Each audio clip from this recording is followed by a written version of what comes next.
In this video, we'll be looking at how to create a general price increase or decrease to be implemented in the future. That is, what I'd like to do is set up a whole new set of prices and then set them to apply automatically at some time in the future. Let's see how we do this. Firstly, we create a new price number in the system. A price number holds a set of prices.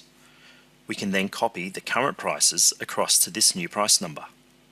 We can modify those prices that we've just created, and they will not have any impact at the till.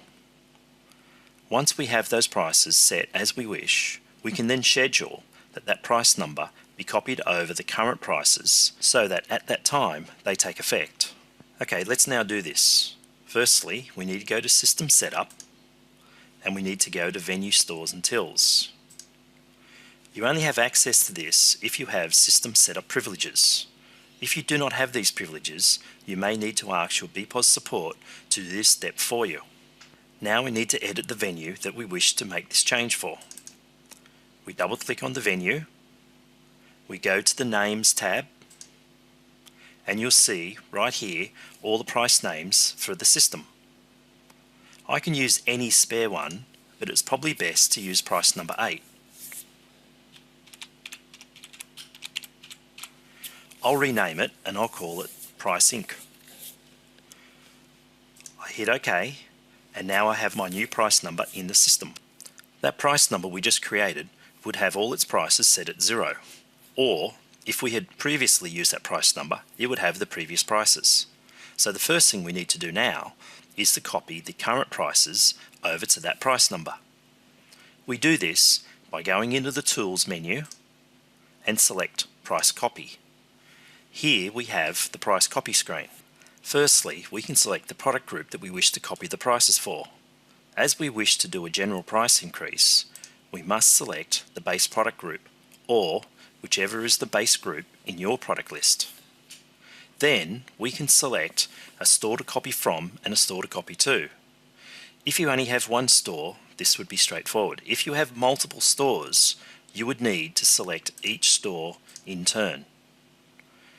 Then we simply select the price number we wish to copy from, in this case normal, to the new price that we just created, which is Price Inc.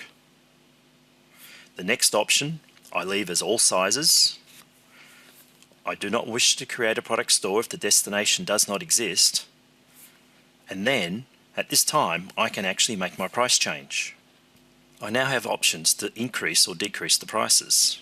I can do this by setting a percentage of 120%, which would add 20% to the base price, or I could change it by adding an amount. If I wish to make the price lower, I could make the amount that I add a negative. In this case, I just wish to add 20%. Then I wish to round these prices.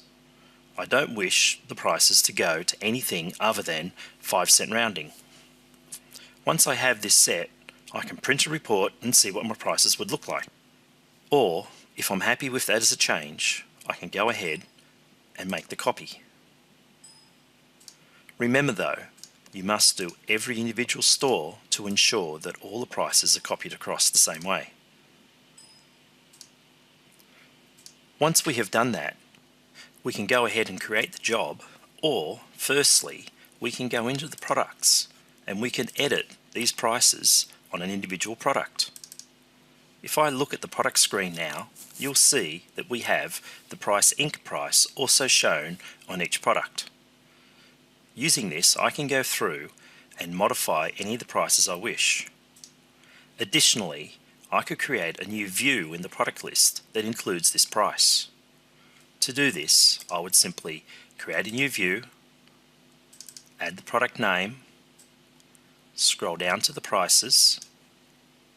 I could add the normal price and then go down and add the price increase. Give it a name.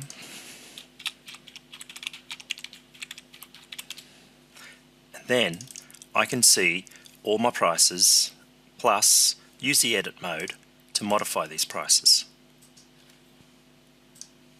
We now just need to schedule the price to be updated at a time in the future. We do this using a scheduled job.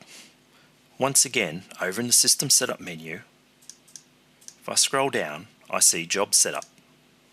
In here, I can create jobs that are run on a schedule. These schedules can be repeated or they can be a one-off schedule for the future. In this case, I'll add a job, I'll give it a name, then I need to set up this job. Firstly, I need to select the type of job that will run. In this case, it is Job Standard, and if you select in class name, price number copy. Next, I wish to set logging. Then, an important setting here is the run miss jobs. We need to set this to run once only. This is because scheduled jobs can only run if the system is actually turned on and running.